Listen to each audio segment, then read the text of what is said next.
We decided to create new core sets for Dark Souls board game to enable us to bring Gravelord, Nito and Priscilla to the fans of the game, and we wanted to make sure that we were delivering them in a way that was really accessible for people to get into Dark Souls if they've not played it for whatever reason. For the last 6 years it's been out. We have hundreds and hundreds of different ways of playing. But the two core sets, really focused experience, enables us to drill right into the narrative side of things that we wanted to build into the campaign system. So both Painted World and Tomb of Giants are designed to be fantastic entry points for anybody who's looking to play the game and they never have before. So you don't need the existing core game, you don't need to have any of the expansions that have come before.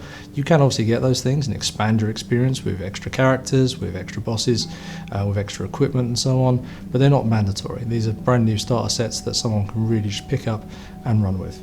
And of course, if you're an existing player, they're fantastic expansions to what you've already got, and they let you experience the game in a whole new way, and also in a way which actually is transformative of your previous games, because you can actually take the rule set and then apply it backwards through those.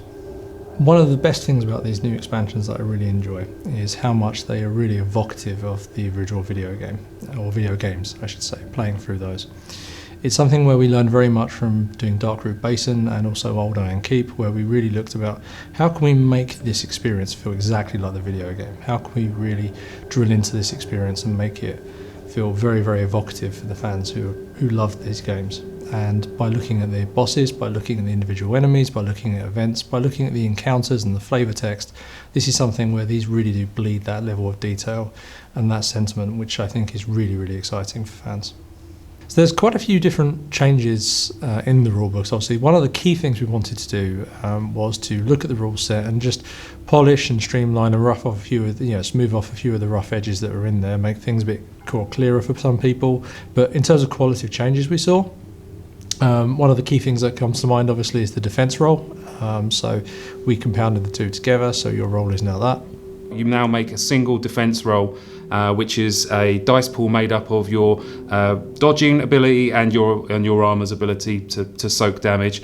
So the first thing you check is, have I actually dodged? If you have, great, that's it, the end of that, move on to the next thing. If you haven't dodged, then you've already made the roll to tell you how much damage you then take. So we find that it makes the enemy action resolution a lot faster, and it takes a lot of pressure off the players to make a all or nothing dice roll or a mitigation style action. One we introduced was, and this came obviously from homebrew rules, was something where you now increase the amount of stamina you get. Now, part of the reason why we did that was that we wanted to really benefit two-handed weapons and make it something where it's more viable to use those bigger swing, uses more stamina attacks, build that sort of stuff up there.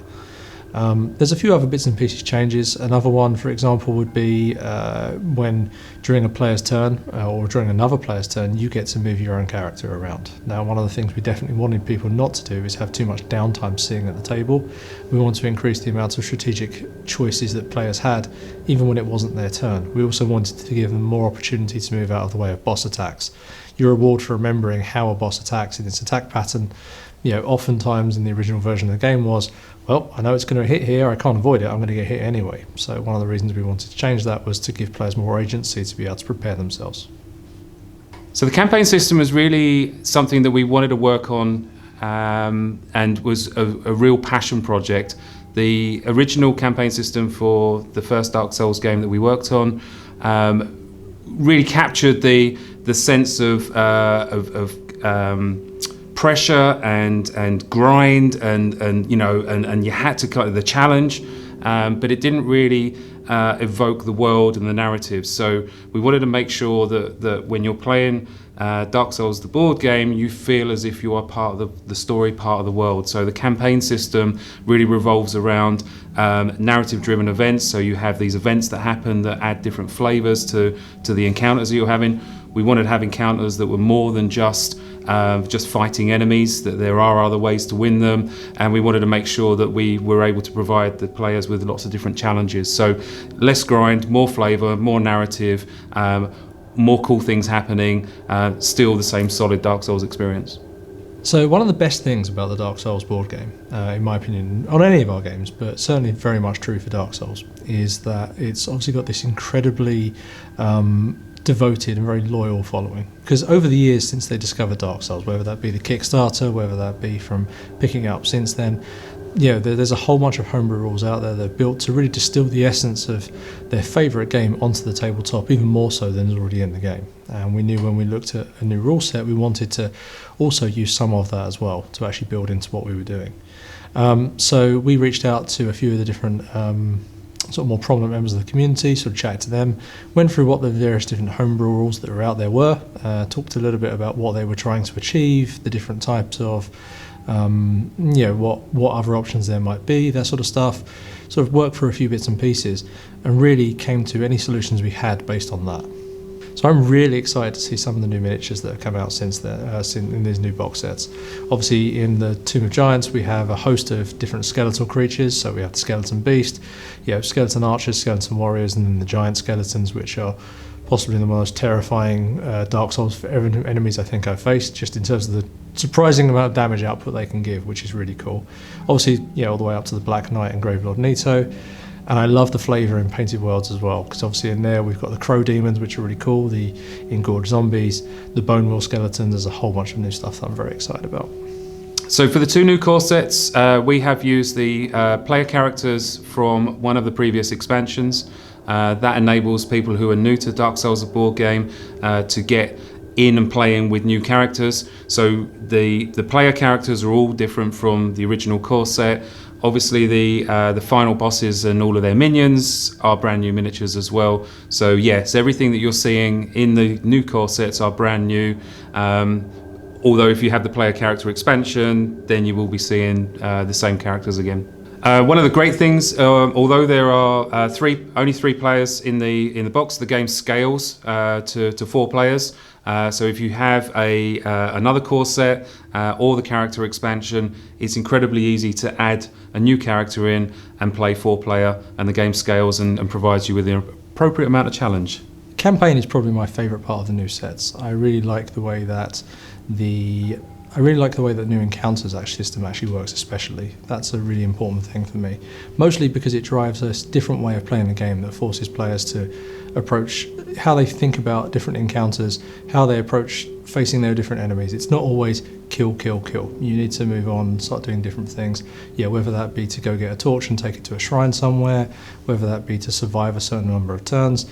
There's lots of different tactical elements, I think, which are really key, that simply weren't there before, and really expands the experience quite a lot. So one thing that we did add to the campaign system that I'm particularly pleased with, however simple it might be, is you now have shortcuts. So much like in Dark Souls, you progress, and suddenly you find that magical moment where you have a shortcut and you now don't need to follow the same route all the way through. You can bypass and get straight to the action. That's really important because of the way the campaign system works. You have that risk reward. How far do you push? If you die, then you lose your souls, and you need to kind of go back and hope you can get to them and recover them. But if you've discovered shortcuts, it gives you an ability to then bypass some of the earlier encounters that you might come across, thereby reducing the amount of grind that you need to go through and getting you to the action much faster. So the rule set is fully backwards compatible. So with the quality of life improvements that we've put into the core rules themselves, we worked very closely with the Dark Souls board game community. We looked at all of the really popular house rules. We balanced them all up. They weren't all completely compatible with each other, but we worked quite hard and quite a long period of time with some of the very influential members of the community to really refine a rule set that is the very best version of Dark Souls that we could make. Something we really wanted to achieve with the new version of the game was to create something where you could still use the revised rule set 2.0 with your existing Dark Souls collection. We didn't want anyone to feel like their purchases they'd already made were invalidated in any way. There is one card, to my knowledge, the Wolf Ring, which has since been updated, and obviously there's a new one of those in the Tomb of Giants. Otherwise, every other card, every miniature, every boss, every character you have is still usable.